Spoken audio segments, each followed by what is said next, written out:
We should have like a round of applause button for our first attendees who come through.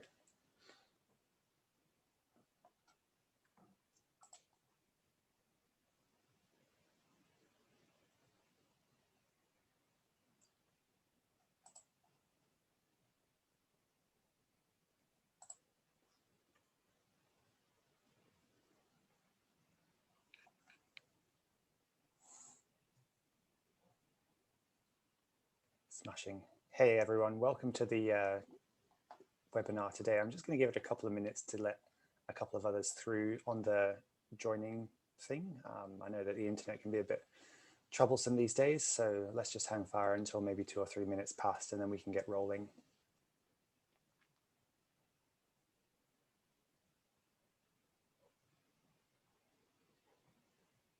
A couple of familiar names on the attendees list as well. Welcome, folks.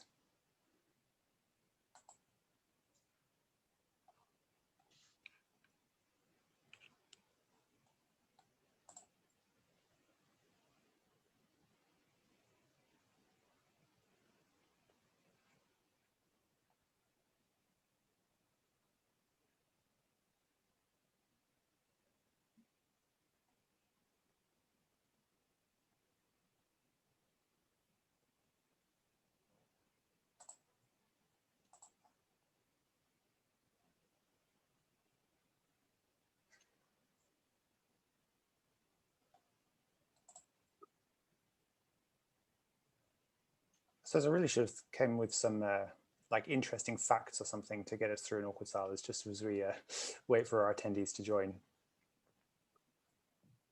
I can't think of any. I'm like supposedly a catered master of trivia and then suddenly thinking of interesting facts to start us off. Runs dry. Oh well. Okay, I'll just give it another few seconds and then we'll really get into it.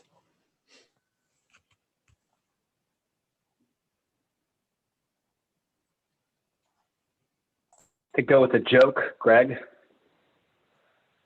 Well, Greg, what do you call a fish? What do you call a fish with no eyes? Oh man, my daughter loves this one. What do you call a fish with no eyes, John? Yeah, guess who's become a parent recently? There you go. There you go. 2 and 4-year-olds got to brush up on my parent jokes. Smashing, smashing. Well, on that note, let's get into it. Hey, folks, welcome along to the ADAPTOVATE webinar today. Let's do a bit of admin while some folks are still joining the call. First up, Andy Coe and I will be your facilitators for today. Andy and I are both project leads with ADAPTOVATE. We'll try and get through the nightmare of internet connectivity that will befall us as we step forth into all of these virtual meetings that 2020 and 2021 have thrust upon us. We've enabled the chat function in Zoom. So if you pan around your Zoom window, you should be able to see some icons at the bottom saying Q&A and chat. I think if you click on the Q&A one, it'll come up with a little window saying questions and answer. What we'd love to do is solicit and have you ask your questions using that tool over the course of the session today. What I'll try and do as your facilitator is keep an eye on those, and questions that aren't answered by half the course of the attendees answering them, I'll try and ask directly if they can be sort of inserted at the right time. Otherwise, we've got a Q&A part at the very end when we'll have some questions from the folks who have joined today. Again, thank you for all of those of you who have joined and recently joined. Just a quick bit of parish news. There will be connectivity issues because of the distributed nature of this call. I think we've got folks dialing in all the way from the far reaches of Kazakhstan right through to potentially the US as well. So it's truly a global call today. That's a testimony to kind of like the clients that we have and the reach that we've been able to achieve as a business, but it also sort of engages the specter of being cut off at any one point. It wouldn't be a Zoom call if I wasn't cut off at least once. Right then, down to business, or rather business agility, as you can see on the slide just in front of you. We are going to talk to you today a little bit about how not to blow $1 billion in energy and mining. Today, we've got an awesome panel from our valued clients. Chevron, BHP, and Tengizchevroil. We've got Polly Mahapatra joining us from Perth in Western Australia. We've got Jon LeBlanc joining us from Melbourne in Victoria, Australia.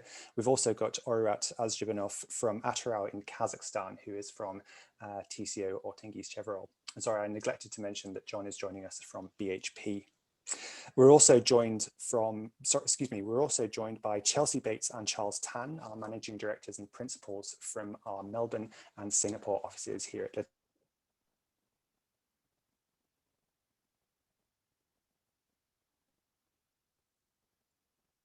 So the first cutoff has already happened.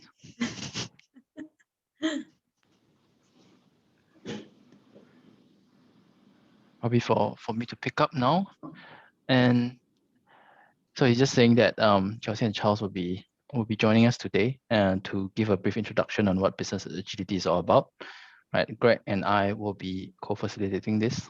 And while we're waiting for Greg to come back to us and continue facilitating, we will be moving on to the first part of our agenda, which is the business agility introduction.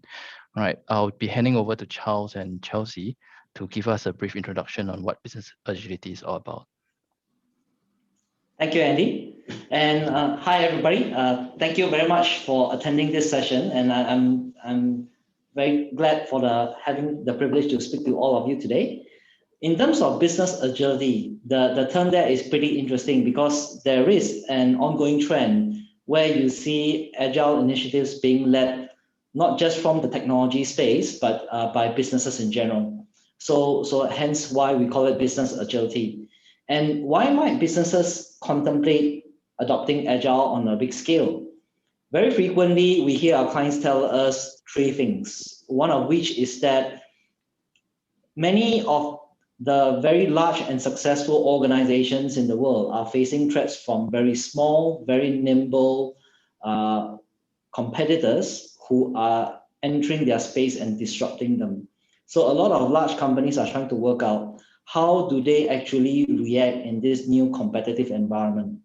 Secondly, many of our clients struggle in terms of it's less of an issue around the clarity of strategy, but more around what do we do to actually have strategy implemented down to the furthest reaches of our organization, and how do we stay in sync and not just have the CEO and his leadership team being clear about the strategy, but having the rest of the organization being able to join along in order to be able to deliver that strategy.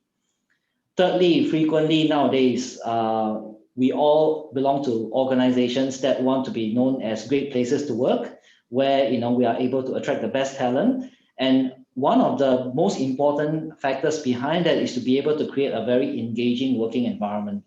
And Agile certainly is very useful in that regard. Now, moving on to the next slide, frequently you will find many organizations currently are adopting the waterfall approach to project management, and questions might arise in terms of what is different about Agile. And we thought we would try to highlight these differences across 4 different dimensions that you see on the screen. The first of which is around business value. Now, if you were to think about the waterfall approach to implementing projects, business value tends to be achieved only towards the end of the project when you are about to go live, right? And that is when you are able to actually use whatever is the project or the outcome that you have designed. Agile turns that on its head using this concept called a minimal viable product, where we try to encourage teams to come up with a subset, the very minimal subset of functionality that is able to deliver business value, and try to come up with something that enables your customers or your users to provide comments and feedback early on in the process. As a consequence, the business value is enjoyed far, far earlier in that process. Moving on to the topic of risk, it is flipped around, right? So in terms of the waterfall process, if you think about large systems like, for example, core banking systems or large capital projects, the risk tends to decrease only as you get very near to launching the project. That is when you actually know whether the thing is going to work or not, what sort of functionality is available, and how usable it actually is, how usable the functionality is. In the same vein for Agile, just because you're using the minimum viable product concept, very early in the process, you will actually get a sense of whether is the initial idea workable or not workable. And if it's not workable, then what are the changes required in order for you to make it workable and thus lower the risk substantially earlier on. Moving on to the third topic around visibility. In waterfall projects, you get great visibility when you're defining the requirements, and you get great visibility when you're about to launch. But during the stages where you go through the design phase, the development phase, the testing phase, you don't really have that much visibility over what's going on. So frequently people will say, my team is working in a black box. They are now deep in development phase, and therefore I need to leave them alone for a couple of months, right? Whereas in Agile, through using instruments such as the sprint boards, the showcase ceremonies, you get pretty good visibility about what's going on throughout the life of that project. And then lastly, in terms of adaptability, with traditional waterfall projects, particularly in very large projects, you often hear people say, well, I get 50 people into a room, I get a couple of thousand requirements, then I get 15 signatures from all the big bosses that this is what we want to do, and then we launch and we go on the project. And once that document is signed by those 15 people, it's written in stone. If you want any changes, you need a project change request, otherwise nothing changes. So therefore, the adaptability is pretty low in that regard. Whereas for Agile, being able to change requirements, particularly almost on the fly, is a hallmark of Agile practices, where it's okay to abandon the project if it's no longer feasible, and where new requirements can be integrated into the requirements relatively easily. Now, so throughout this session, I've been mentioning a lot about minimum viable product, and you might be wondering, how does this concept actually work, particularly in the capital project space, which is a terrific segue to what my colleague Chelsea Bates is going to tell you about. And Chelsea? Thanks very much, Charles. So a big part of the minimum viable product is iterative delivery. And so you'll hear the word iterative often when people are talking about business agility, but how does that really work and what does that actually mean? So an iterative approach helps ensure success by providing, as Charles referred to before, feedback early and often. So if we look at that top row, a traditional way of working, if I was to ask you, and I can't ask you because you can't answer at the moment, but if the very first piece, that was 3 months, and you're giving me an update on how what the team was doing was going, is it green, red, or amber? I'm probably going to say green because I've actually got no idea. All I can see is a thin slither across the bottom. But then to come back, 6 months in and say, well, how are we going? Are we on track? Again, probably have no idea because I can see a little bit more, but I'm not sure what the outcome is or what we're trying to get to. So I'd say, yeah, probably looking great. It's green. 3 months further down, we're now 9 months in. This is probably not looking too great. So I might flag it as amber. I don't know if we're going to get there. It's looking like it might go a bit pear-shaped. And then 12 months in, and this is what's delivered, we haven't met the brief. This is not a very good Mona Lisa. So it's only flagged red when we worked out we haven't delivered the outcome. If we looked at an agile way of working, we might start off with a high-level sketch, just a really rough picture of what this looks like. We go and get some feedback. Yeah, it kind of looks what I'm looking for. Maybe can you add some color? Again, black and white doesn't really give me the outcome I'm looking for. So we add some color. We go and get more feedback. Actually, I want some more contours. We add some contours. We go and get more feedback. Actually, can you make improve the resolution? By working this way with that constant iteration, that constant getting feedback to refine what we're doing, we end up with the right outcome.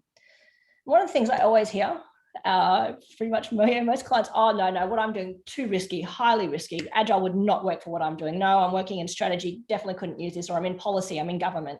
My question, my challenge to my clients is always, okay, let's think it back. If, 1600s and the king, and I'm a painter, and the king had come to me and said, can you paint a portrait of my wife? It's our 50th wedding anniversary. It's very, very important. If I went along and delivered the top line, what do you think would happen to me? If I presented that 12 months at the, the big coronation, when he presents this to his wife, she'd be furious. He'd be furious at me. She's like, do you think I look like that? And I'd probably literally lose my head because it was 1600s. If instead I'd worked with the king and, every couple of months or, here's where I'm at, and he could say, no, that doesn't quite look like her. No, she wants to, show her collarbones or whatever feedback I'd have, I'd iterate that and keep delivering it. And the other question, or the other challenge I often get when we talk to clients about business agility is, oh no, what we're working on is very, very high cost. We'll get into that a little bit more today with our guests. But from a cost perspective, the cost of changing, if I kept iterating and taking that feedback, the cost of changing and making small changes is significantly less than the cost of doing something for 12 months and then finding out I didn't reach the outcome I was looking for. So when we're talking about iterative, it's that sort of adding just enough and getting feedback so we can keep moving on. Now let's move on. And what does this actually mean in business? So we're going to talk about this from two different perspectives. There's what does it mean in capital projects? Obviously today is about, business agility within energy, mining, oil and gas. And so if we think about capital projects in their early phase, that sketch is where we sort of understand the opportunity. So we outline a set of opportunities and we start to assess likely approaches across each of them. And we're very quickly developing that strongest case. Adding more color, it's when we start to select and define the concept. We've started to understand the constraints of the project. We start to identify key focal areas to investigate, and we start to look at prioritization and trade-offs. The contours is when we actually define the project. So we develop a detailed strategy using probably Scrum, and then the resolution is where we delivery of the agreed project. So we complete the assessment and begin the project detail design, and we'd probably here switch to Kanban.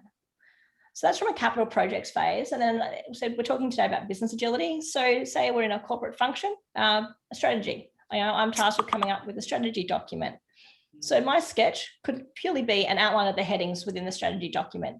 Strategy people love PowerPoint, so it could literally just be the headings on each slide. No more detail than that, but here is the skeleton of what it looks like. The color is where we might start to add the key point for each heading to provide context. What does that heading mean? The contours is where we start to provide maybe the top 5 talking points to provide more context. So it's not written beautifully, but we're starting to get an idea and fleshing it out. And then the resolution is that detailed content completed for each section and refined. So moving on. Back to Greg. Thanks, Chelsea. Whoever had introductions, it's the point at which I was cut off, won the sweepstake. So congratulations there. Thanks, Chelsea. Thanks, Charles. And apologies for being cut just then. So let's just have a look at who we've got on our special guests for today and some introductions for them. So first up, it's Polly Mahapatra. Polly was a finalist and nominee for the Western Australia 40 Under 40 in 2021. Additionally, she was a finalist for the Western Australia Chamber of Minerals and Energy's Outstanding Young Women in Resources. She gained a first-class degree from the University of Western Australia, followed by a master's in commercial and resource law. Polly is a systems completion engineer for Gorgon Stage 2 and a decision-making advisor for capital projects at Chevron. Jon LeBlanc Jon gained a BBA from Baylor University, followed by experience in Deloitte, KPMG, and Caterpillar. At BHP, Jon has led several key initiatives working across Asia, Australia, and the US in a range of functions, including oil and gas, marketing and finance, and business transformation. Jon ran the delivery for the world-class functions, which transformed how BHP delivers across a number of different business functions, and this was supported by ADAPTOVATE and BCG. Jon is currently Head of Enterprise Improvement at BHP. Oirat Azbergenov is the recipient of the prestigious President's Scholarship. Oirat gained a degree from Newcastle University in the UK, where I didn't manage to get in, and is fantastic for a night out, so I'm told. He has co-founded a coding school for kids aged 6 to 16, and with Tengizchevroil, Oirat has been a significant leader in a recent major transformation, reviewing the way in which the $6 billion enterprise works. He has worked in operations, capital projects, and strategy and planning, and Oirat is currently the head of decision-making Centre of Excellence for TCO. On to our first question. The first question is, what does business agility mean to you? And I'm going to go to Polly first. Thanks, Greg. That was a lovely introduction, and I'm very privileged to be in the presence of such great co-panelists. Business agility in kind of its simplest form is the ability for any organization to adapt. It's especially for oil and gas or even traditional resource organizations, the ability to adapt and the ability to react to changing circumstances external to us is becoming increasingly more and more important. So business agility in that context is our ability to respond and react appropriately to our changing market conditions. Thanks, Polly. Jon, how about yourself? What does business agility mean to you? Yeah, thanks for inviting me, and I agree. Such great accolades across the panelists here. So I'll do my best to live up to the title of this thing, which is pretty audacious. How not to blow $1 billion. But look, business agility to me is all about outcomes over process. It's about a culture in which people feel empowered to make decisions and work together collaboratively to get the right outcome for customers. So for me, business agility is probably easier to identify when you don't have it. It's probably easier to see when you have slow decision making, you require a lot of approvals, and you've got grumpy employees who are feeling disempowered. You've got complaints on transparency from customers. Generally, these are pretty good signs that you're lacking business agility. And so certainly you can influence business agility through processes and the things that Charles and Chelsea spoke about earlier today. But for me, a lot of it boils down to the culture of your organization. And it shows up in what you promote. It shows up in the things that you reward, and many times it shows up in the things that you're somewhat apathetic to and you kind of let slide. So business agility to me is as much of a culture thing and a leadership thing as it is about the processes or things that you have in your organization. Awesome. Pretty big thing there. Oirat, yourself, what do you think about business agility? What does it mean to you? Thank you, Greg, and thanks ADAPTOVATE team for inviting. Yeah, I'm also super excited to be here today, and it's my privilege to share my experience with the audience today. I agree with Polly and Jon's answers, so probably my answer would be a combination of both of those. Well, I can talk about it all day long, to be honest, but I'll try to be short here. So business agility for us is to win in any environment, and it is enabled through culture and behaviors, especially from leaders, actually, who build these empowered, high-performing teams that deliver value and continuously improve the company's performance. And it's about having a growth mindset. And this mindset should be exhibited across, I think, all levels in the organization. So that would be my short answer to that. Awesome. Any further comments? Otherwise, we will move on to our next question. Excellent stuff. Our next question then is, could you share the impact that you've seen when adopting business agility? And this time I'll go to Jon first. Cool, thanks. Yeah, look, for the better part of 3 years, I ran, look, for the purposes of I ran, fortunately, I'm the only BHP person on the panel, so I get to take credit for the full program of work. There was a host of others that really helped out here, but we ran a large-scale transformation of our corporate functions, and that was off the back of multiple years of globalization and then organic growth and development of the functions. But what we were hearing quite a lot was that customers were sort of lacking satisfaction and transparency, cost, service, all those things that you hear customers have complaints about. And so for me, deciding to run that program under an agile banner, and I won't say that it was purist agile, because I really strongly disagree that you can just pick up the process and deploy it anywhere, puristly. But for us to make that was pretty much because we knew that the outcomes weren't exactly clear of what we were going for. We had a high vision, but we didn't know exactly how to get there. The ecosystem in which we were organizing and working was complex. It was complicated, but it was also very complex because the work that an HR team does for a customer and a finance team and an EDA team, they are all interwoven. We all work in organizations like that and understand how foundational those support functions are for an organization's success. And then how we would get there, we didn't know either, because we were looking at sequencing for value as opposed to sequencing for just a process and steps. So what we found, though, is that we were able to pivot the program quite quickly by working in a planning cycle of what we knew versus what we might know, and we're going to plan really in depth a long-term Gantt chart of 3 years of a transformation program. That honestly took 100 turns from the day we started. So for me, the impact that I saw was our ability to pivot quickly, our ability to focus on what was important at the time, and not focus on the things that we didn't know 3 months down the road, which might actually cause us some concerns. So we had great success on that, and I'm quite pleased with how we were able to actually even accelerate the program. You know, new leadership came in, we were able to cut a 4-year program to a 3-year program by actually focusing in on planning and acceleration through the agile routines that we did have in place. Not perfect, not purest of form, but for us, that's what business agility had as an impact for our transformation. Yeah, excellent. Thank you for that, Jon. Oirat, what are your thoughts? Yeah, I just want to echo on what Jon said. I think the agility brings the clarity and on prioritization what needs to be done first. Oh no, we have our second casualty. Yep. Another one bites the dust. That's all right. You're back? There we go. Oirat, please go ahead. Am I back? Sorry. Yeah. To answer this question, I'd want to start here with a bit of a history on how Agile was adopted in TCO. So I may not surprise you if I tell that the first adopters in our company were IT folks, as Agile came from software development.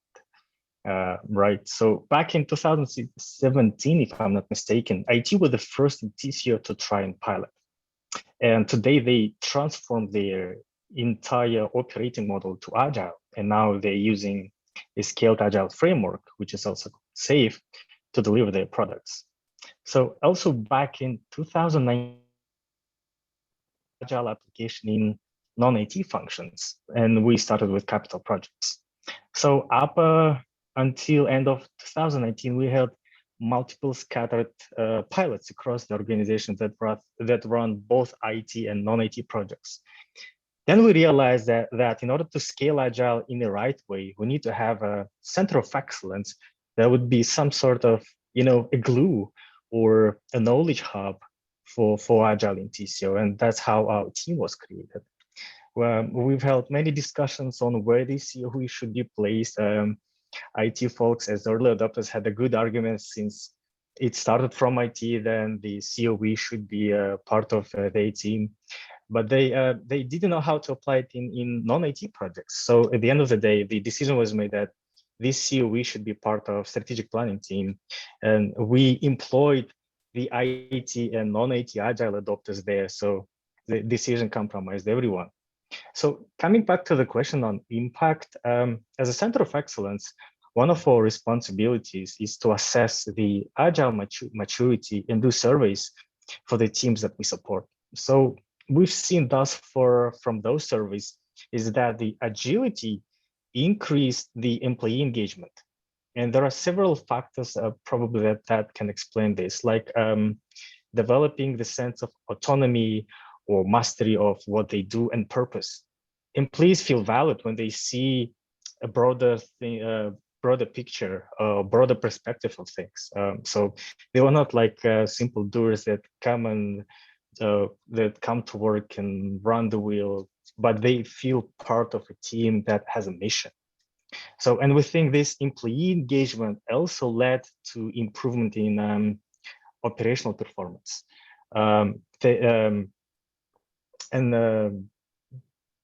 We see a decrease in cycle times. So that's a part of operational performance. This speed of delivery. And guess what? The increase in speed delivery had also led to increase in customer satisfaction because our customers get the value quicker. And I guess these are three main impacts that we observed thus far: employee engagement, operational performance, and customer satisfaction. That's awesome. Thank you, Oirat. Polly, impact of business agility. Tell us a story. Yeah, so I mean, without just regurgitating what Jon and Oirat have already mentioned, which I think covers off on a large part, I can just, echo the same sentiment. Some of the more surprising impacts I think I saw of business agility were just the sheer percentage improvement in tangible metrics.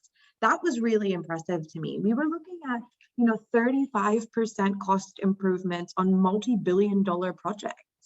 And that, you know, while you can't probably put all of that on just agility in and of itself, but it's that combination of increased transparency, increased accountability, and employee engagement that adds to these kind of significant changes in how you're able to improve and accelerate your capital project delivery. It was pretty impressive for me, honestly. I didn't think that it would have that significant of an impact. But I was pleasantly surprised. I think when we heard about the numbers on, I think it's the project that you were referring to, I think we were all a bit kind of pleasantly surprised, to be honest there, Polly. That was pretty exciting. Hey, I just want to do an extra level of detail. I mean, we're talking here about the impact of Agile and how Agile itself can be flexible. And Jon, I just wanted to draw you on the experience that you had, I think way back when, I think it was in early 2019 when we were at BHP, the switch between different Agile styles, so Kanban and Scrum. I wanted to just sort of share a little on that. Yeah, and you know, we heard early on, and I think it goes to, and I'm interested in Oirat's sort of view around, you know, obviously it seems very obvious that Agile just starts in your technology center, right? I mean, it's kind of an obvious one. It's where it was born, right? But if you really go back further than that, it wasn't just from technology. It has its roots in lean and has its roots in a lot of non-technology places, yet it sort of got its prolific status through the Agile framework. But so because of that, in my experience, it's been very, very easy to flip back and forth, because in a transformation program, and kind of talking about, I think Chelsea raised that what you're doing in a pre-phase from a capital program, you know, you have the ability to diverge and converge on design quite quickly and without much regret. When you start actually laying concrete, you've got a bit of a problem if you want to change at that point. But in corporate functions, I think, at least in our transformation space, you know, we entered in and out of periods of time where we were going through areas where we just kind of, we knew what to do, right? And so it needed to be more Kanban, it needed to be more process-based, best practice, you know, cut cycle times down and get the work done. But at times you were going through areas where you're like, well, actually, we've encountered a problem here. We actually don't know how to solve it. So we kind of had to go back to the sprint cycle and think, okay, let's go back to it and look at it. And so being less rigid, being focused on the principles rather than the process. And it's funny, you got to use the process to get you to a mindset and get you to work in that way. But once you kind of get it, and there is a flip at some point, you kind of get it, you can go in and out of it quite quickly and adapt and choose the right tool for the right problem, because it's not always that business agility from an Agile sense is going to be achieved through sprint. It very well could be achieved through Kanban. It very well could be achieved through, you know, you make it up, whatever. But as long as you're fixated on the outcome, I think that's what mattered most. But what that required was, it did require a routine to where leaders were talking quite a lot. Like, we were talking quite a bit about what are we going to do next? What's the best approach? We had weekly meetings in terms of, do we pivot here? Do we pivot there? Which gets into sort of one of my surprises. I know that's the next question, Greg, but around the level of planning required to actually achieve business agility and the frequency of planning. You need to choose the right frequency of planning for the problem that you're getting to, not necessarily planning more or planning harder. It's more about the frequency in which you need to look at that. But that was my experience in this. And I don't know, Oirat or others, I guess, maybe drawing on that from the tech birth of this to applying it elsewhere. I'm not sure if you experienced other examples like that. I think just to kind of build upon what Jon was saying, you have to be agile in your deployment of Agile. So I know it sounds like it's not counterintuitive, just like be flexible and adaptable exactly. when you're trying to deploy Agile, and use the parts of it that work best. On a capital project, for example, it's very similar. It's like when you're at the initial kind of phase 1, phase 2, where you're still defining the concept, you're looking at your opportunity, you're considering your different portfolio of options. Scrum is really applicable because you have a lot of ambiguity, you've got a lot of risk, we've also got a lot of value to create at that early end of the project. Once you've kind of selected your concept, you know what you have to go out there and deliver. It's kind of like, just go and do the work. Kanban is definitely more appropriate. And in Perth, with the Chevron Australian Business Unit, we've tried both, and in the capital project space and on different phases of different capital projects, and they both worked really well. And that's not to say that one is more effective than the other necessarily. You know, I've seen schedule optimizations in phase 4 using predominantly Kanban, so not even Scrum. It's an already in-flight executing project, and we've still seen optimizations of the scale of, we were going to deliver something in 8 months' time, but with a dedicated team, agile team working predominantly in a Kanban style approach, we've accelerated that down to 4 weeks to produce the same amount of deliverables. So like I said, it's pretty astronomical what you can achieve with this way of working. And it can be applied differently depending on what phase of a major capital project you're actually working in. Yeah, to build on what Paul and John just said, we are even applying Scrum in our business plan development. We're applying Kanban in our strategy sourcing. We are applying Scrum in strategy development. So you shouldn't be trapped by the processes. But I love the comment from Paul. You have to be agile when you're using agile. Just well said. I think one of the things that I've been delighted to see in working with all three of you, that as lucky as I have to have done so, is how, if you'll forgive the inflection given where we are in the world at the moment, how infectious the approach is. It gets places pretty quickly, right? Perhaps I'll move us on to our third question today. What were the surprises that you encountered? And maybe I'll go to Oirat first, please. Yeah, I guess it was the acceptance.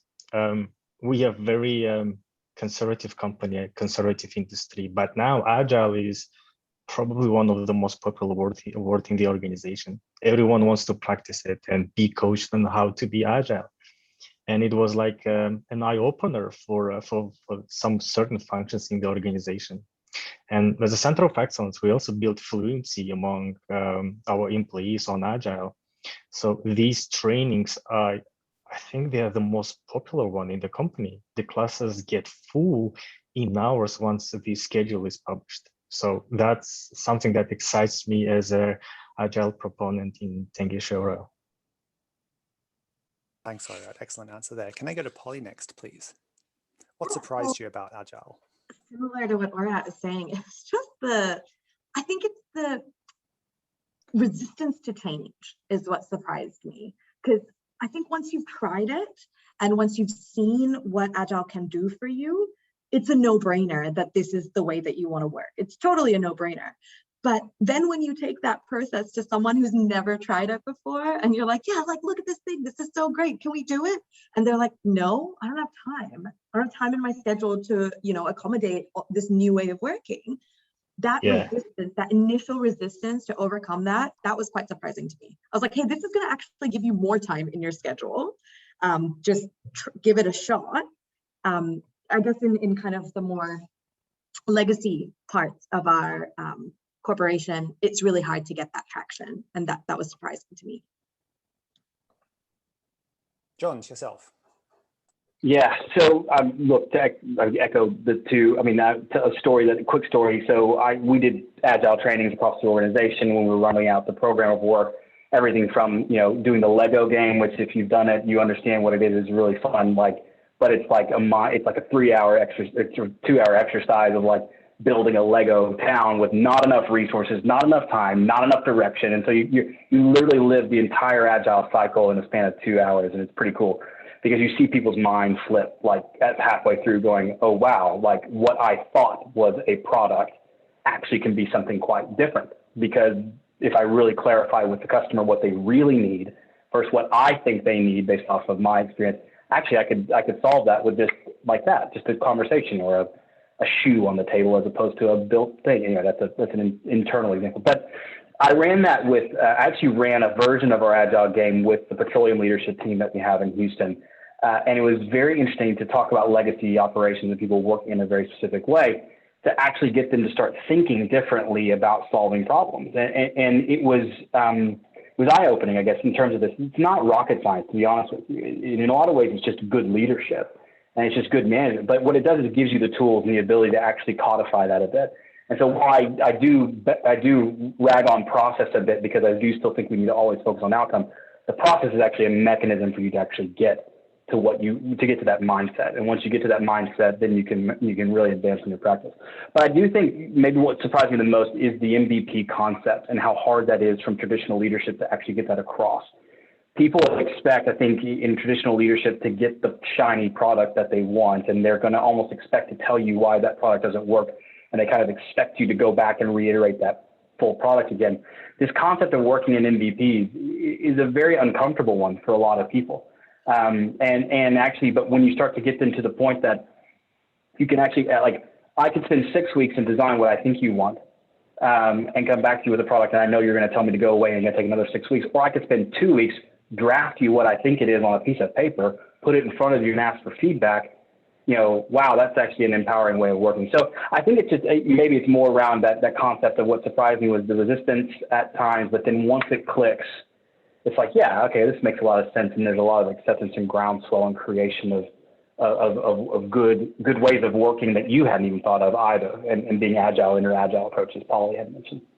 And just adding to John's point, as one of those people who actually conduct those Lego sessions, I can't tell you enough how many times it surprises people when they realize that they can actually produce more through collaborating instead of competing with their colleagues. That's right. And actually talking to people across the table from them. And you realize, like, in that microcosm of the moment, we don't actually talk to our customers and actually ask them what they want. And how empowering is that moment to actually just give them a call and say, I heard you need this. What exactly is it that you need? There's a lot of little examples like that I think people, you know, you can deploy a full agile transformation program and hire a bunch of people to do that, in which I would highly recommend ADAPTOVATE. So there's my plug for you. But the point is, you can walk away from this really saying, you know, tomorrow, have I talked to my customer in the last couple of weeks? And maybe just pick up the phone and call them. Awesome stuff. A lot of stuff to discuss there. Look, we're really getting through it, and the discussion is really rich here. I don't want to kind of terminate the discussion too much, but I would like to move us on to the next question, which is, what were the key reasons that your organization decided to start on this agile journey? And you can be as candid and as kind of glib as you wish in answering this. And I'll go to John first.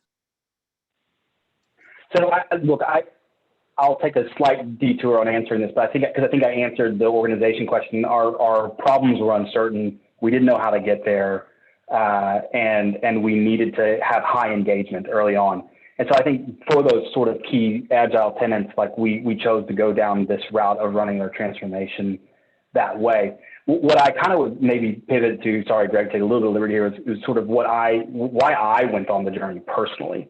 Because as a leader, and as a new leader, early in career leader, it was really clear to me as we were sinking into this world of sink or swim, high pressure, lots going on, that the traditional management style, the traditional leadership style, the traditional delivery style was going to fail drastically. It was going to fail miserably, and I personally was kind of going to be behind that, going, right? So I actually had to lean into this and sort of think, and what was I going to do differently? And that's my personal reflection. And then, of course, we then brought that back to the organization and sort of created the ability for leaders to lean in differently. And so it was looking at this sort of unicorn, I call it the unicorn of manager, right? The person who knows why and can create the vision, the person that is the expert about how to do it and then can micromanage the team to get it done, right? Like, I think our expectations of leadership need to evolve in this world, because if not, we're going to continue to have disempowered employees. And so for me personally, my view on Agile was clear that the problem needed to go that way. We chose to go that way, and I was kind of thrown in that space.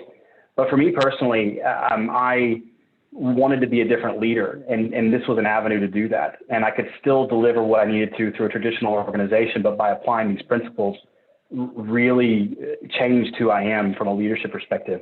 And it allowed me to create a lot of trust and empowerment in my team. And through that, we've seen great results, obviously, on the outputs from the business, but also from our employee satisfaction. And so it's a never-ending journey, and I've got a lot to learn, but I would not go back. Awesome stuff. Thank you. Let me go to Oirat next, please. I like the John's comment. I like the John's answers. The difference between being agile and doing agile is different.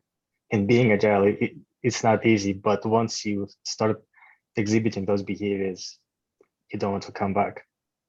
But answering your question, I don't think we had a choice, to be honest. I felt like it was like a necessity, and it's a shame that we haven't adopted it earlier. we are in the industry where prices to our products are dictated by the market conditions, and it's incredibly difficult to predict the price and build a business plan. So agility is what helps us to adapt to any external threats, and most importantly, thrive. And that's why I describe the business agility for us as to win in any environment. Thanks, Oirat. And key reasons that the business chose to kind of have a go with Agile for you, Polly? Yeah, similar to what Oirat was saying, I don't really think we had a choice. You know, it's a competitive landscape out there, and the energy market is constantly changing. It is virtually impossible to predict what's going to change next. Nobody could have predicted COVID, and nobody could have predicted the market conditions that as a result of COVID. And we needed business agility to be able to adapt to it. And I'm so glad that we had started on our Agile journey pre-COVID, so that we were much better suited to adapt to those changing conditions. You know, if we hadn't, then I think that whole process would have been much more difficult for us as an organization. I agree. We couldn't be living through a more important moment to actually be agile. And the other thing that's interesting is, for me, is that what we're seeing, even if you hadn't gone through an agile journey up front, is like you said, you don't really have a choice. And we've been able to respond that, you know, generally the world has been able to respond in a really, really agile way without necessarily having to. But the question now for me is, how do you sustain that, right? We're coming into a world of post-COVID normal, as Australia likes to call it. I'm not real sure what that means exactly. But how are we going to sustain this? And I think that's the thing that's sort of plaguing on me. If I think about the things that are keeping me up when I think about what's next for our organization, it's how do we really bring that level of agility and maintain it going forward. I don't know, Polly or Oirat, if your organizations are thinking about something similar, or if you've worked through that yet. Yeah, we're definitely struggling with the same concept. Yeah. You know, we want to build on all the good things that happened with this pivot during COVID, and we want to keep them, but it's really hard not to just flex back into the way that you were used to working. So I think that there's something in between that, you know, as every organization cycles through its maturity, we'll have to determine what version of that hybrid works for them. But yeah, we're definitely going through those growing pains of figuring out what's going to work for us. Agree. It's a really good segue for our last question of the 5 that we had, which is kind of like asking, well, what would you keep, having experimented with the different flavors of Agile that we've all been through? And the question here is, like, what are the key benefits of the new way of working that you can already see, having kind of taken the first steps, or well, many first steps in the world of Agile so far? And maybe I'll go to Polly first. Yeah, so my opinion is all of it, just maybe not all together, you know? So I would say, similar to what we've kind of already talked about before, we have to be agile in our deployment of Agile. You know, we have to pick the parts that work for the parts of our business, you know, seamlessly, and we have to pick the parts that will push our business to become even more competitive. That journey of what works where, I think, is one that Chevron Australia is definitely still going through. We're still trying, and we're still working out what the best fit for each kind of application of Agile is. But there's nothing that I would throw out the window. There's no aspect of it that I would be like, nope, definitely not applicable anywhere in our business. All right, how about yourself? What would you keep? Yeah, I think I've mentioned the key benefits, but I can share some probably quantitative data. So when we speak about speed of delivery, let's say capital projects, our pilots have completed the evaluation phase in 4 weeks. Before that, on average, it took us about a year. Or if we talk about the ops teams, say D&C, they did a well planning in about 3 weeks. That usually took them about a year and a half, and that all without compromising quality. So, but referring back to the main topic of the webinar, the decrease in cycle time has also impacted the costs. Our pilots have shown that on average, we'll be able to reduce the cost down to around 30%. So those pilots have been, I think, a tipping point for capital projects world. Now that all the new projects that come to our small capital portfolio are developed through Agile frameworks. we are now in a journey of transforming the entire organization and adopt Agile at scale. And trust me, it's not just you come to businesses and say, hey, now you know Agile. It's a marathon, or I would say it's even a triathlon. It's a difficult process in the journey. But once you start adopting it, you will see the benefits. You'll see the benefits in the early adoption. So, thank you. Yeah, Jon, so that's yourself. my take. Yeah, so I mean, the group that I work with is called Enterprise Improvement, and we run the largest cross-functional enterprise-wide projects for BHP. We take them, we cultivate them, we frame them, we ultimately deliver them. Now we deliver them with everyone else in the organization. So by definition, we are pretty much an agile team. Now we run, like I said, pick and choose the routines, methods for the problem that you're solving. So we'll continue to do that. I think for me, the biggest shift, and the one that I hope that we can continue to cultivate in the organization, is this adaptation of leadership. I've probably talked a lot about leadership and culture tonight, but I think it's just so crucial to this being successful, is that the adaptation of leadership from the old command and control to the new empowerment and agile leadership is fundamental for us. And I don't mean agile leadership literally from a hierarchical perspective, but everybody exhibiting those characteristics you want from an organization to be agile, to have business agility. And for me, that looks like, managers changing their mantra from command and control or task-based orientation to really being transferring customer requirements into what the team needs to know, and then letting our principals and highly paid specialists and experts get on with their jobs, right? And so for me, it's continuing to cultivate that agile leadership approach where our people are continuing to be able to be developed. You can't imagine where the great ideas come from, and I've tried to figure it out, but you can't. They just come from everywhere, and if you stifle that by the way that you run your organization, you'll struggle. I think that kind of answers the question a bit here in the panel when we talk about the immunologist, epidemiologist, have predicted a pandemic 20 years in advance. How will this method do that? I don't know that it can predict the next COVID-19 or COVID-20, whatever it is next.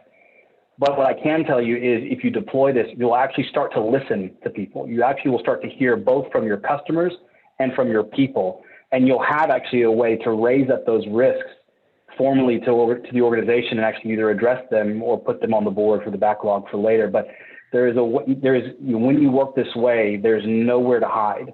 And that's in a very positive sense. There's just nowhere to hide, and it creates a very different culture than I can squirrel away at my desk for 3 weeks and then come back to you and say, well, I didn't really understand. No, it doesn't work that way in Agile.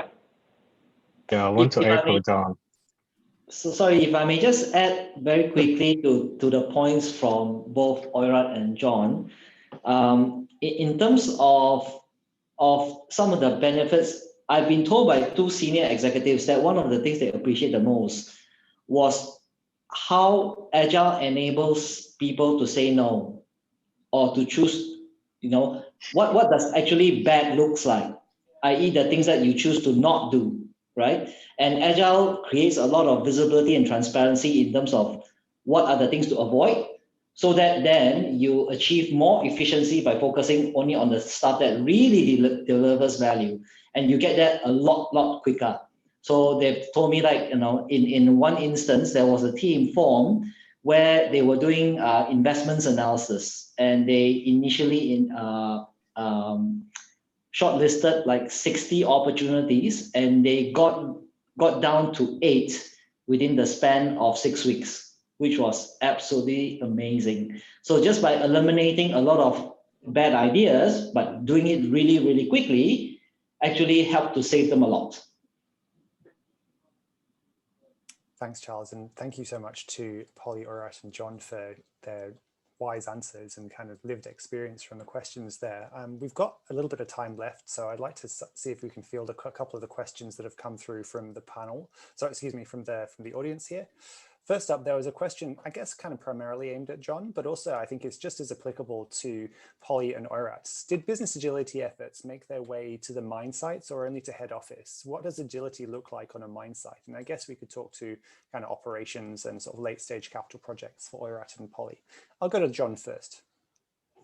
Yeah, look, we primarily focus the agile routines to our corporate functions. But that said, BHP has a what we call the BHP operating system, which does look at how our operations function from using a lot of the lean sort of Kanban approach. So what I would say is, while I would say I haven't personally taken the agile Lego training to the mine site, the concepts are all very, very much the same. Visualizing the work, setting your priorities, having the routine cadence in which you're going about executing the work. And then, of course, your blockers, your measurables, and who's going to take that action. Like, it's very, very, very much the same in terms of that. Now, I would say in the mine site, most of these things, and for safety reasons, primarily have very strict regimented procedures and follow what we would want to have as non-variable outcomes, right? Because a variable outcome when you're drilling is not a good idea. You want to be very, very, very focused on what your outcome is. People get hurt and bad outcomes happen in that situation. Whereas in a corporate function setting, variability is actually positive because you can create value and variability in some places, other places you don't want it. So, but I think the point there is to say that the concepts all are very much on the mine site. Through the BOSS program that we have at BHP, just look a little bit different, feel a little bit different. But again, it's the right tool for the right problem to get the right outcome. Thanks, Jon. How about going to Polly next? I feel like, controversial opinion, I think that our sites are probably more agile than our offices. They have regular stand-ups, they have very strict cadences, they have a plan and they work to it. They were always better at the fundamental agile concepts than we were in the office. And so I think it's completely applicable at our operational sites. I actually think that they do it better. Cracking answer. Yeah. Oirat. Yeah, I'd like to echo Polly, because our early adopters were the folks from projects and operations. As I mentioned, like our drilling and completion team, they use Agile in their well planning. We use it in capital world. And when we say capital world, it's a heavily involvement of those folks from operations. And they are part of, they actually serve as the product owners in our capital world. And they're doing a great job there. Not excellent, but doing great. And we are, as a center of excellence, we're there to help them and support them. That's a great call out from the fact of establishing product owners as the actual customers, which are those on site. Like if you can get that, that's the ultimate, right? I mean, they are the true customers. Exactly. I remember having that discussion with you, Jon, at the back in 2019. Actually, like, who is the customer here? And it's a really good question to ask, especially in a corporate setting. I'll move on to the second question that I've got in the Q&A here, because Jon, I think you touched on the one that came through from Josh Kinnell in the chat. Can we name a concrete business area where agility has helped it be more successful? So maybe just like a worked example in a high level. If you had a minute or so to tell a little story there, and then we might wrap up following that. Was that directed to Greg? Was that me? Sorry, let's go with Polly first. So we've used Agile probably most successfully in like dollar terms in the area of major capital projects. So for those on the call who might not understand what that means, for an oil and gas major capital project, that is like building the facilities to monetize a subsea reservoir, subsurface reservoir. So you got a pocket of oil or gas out in the middle of the ocean, underground, and we build the facilities to get that gas back to a plant so that we can sell it. We used Agile as a way of working to determine the, competitiveness, or how expensive is that whole process going to be for a particular project from start to finish. And it was pretty cool. It was pretty interesting. It's probably not really been done at that scale here in the Australian business unit anyways.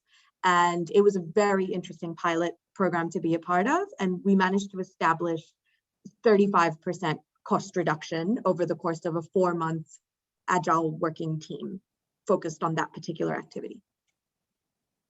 Thanks, Polly. I might move on to Oirat just next. Yeah, very much similar application of Agile in projects. So we used Scrum for the early phases, and we use Kanban once we know what we need to do to deliver the product, the detailed design. But I also mentioned that our friends from Drinking Completions, they used actually Kanban for their well planning, and that's, I think, the narrow answer where exactly you want to use Agile. Yeah, I guess it's pretty Use Kanban. Yeah. Jon, how about yourself? Yeah, so I mean, we are running Agile concepts to a lot of areas in our organization. You know, now pretty much anything that spins up that has a high priority runs Scrum and runs a sprint approach to delivery with high engagement of customers. So a number of examples. One that I might would call out with high success was we actually kind of pointed Agile, funding approaches back at technology. So it wasn't actually about the technology delivery of the product, but it was about the Agile approaches to actually funding those things. So we run a project prioritization board that meets quarterly and actually deploys, gives the green light for capital as things are changing. So that's it's an example of an area where Agile principles have been adapted to an approach that has actually increased throughput, quite substantially, more than 50% improvement of technology delivery, because we've been able to give better clarity around what the priorities are, kind of what Charles said, stopping the things before they ever get into the system. And really that runs on a very much an Agile-based principle mindset. We have other work examples, like we have a number of digital factories now in our technology org design for BHP that are delivering product-based solutions, to customers in the line, working in Agile or self-sustaining Agile teams across the organization. So we have everything from that to just principle-based, we have a problem spin up and we're going to deliver it, like in our enterprise improvement team. Hey, thank you three for your answers today. I appreciate that this discussion could go on for quite a long time, and as a testimony either to the newfound depths of the subject matter or to my heroic mismanagement of time, we're now over the allotted time here. So I just want to extend my enormous gratitude on behalf of ADAPTOVATE for yourselves for being part of our panel today, and for the attendees who made the event worthy of sharing. Just a quick note, ADAPTOVATE partners with organizations to deliver agile transformations globally. You can see by the dots on this map that we've managed to get a lot of places pretty quickly. We work with Fortune 500 companies and startups, and obviously people in between as well. And we'd love to hear from anyone who is interested in having a further conversation. In the pack that we will send out later, there's contact details for all of us, plus Alex, who is the partner who oversees kind of this area of business. Again, my thanks to Oirat, Jon, and Polly for attending today, and thank you all for making it such a great session. Cheers, everyone. Thank you. Thanks, everybody, for having me. Thanks very much. You all. See you.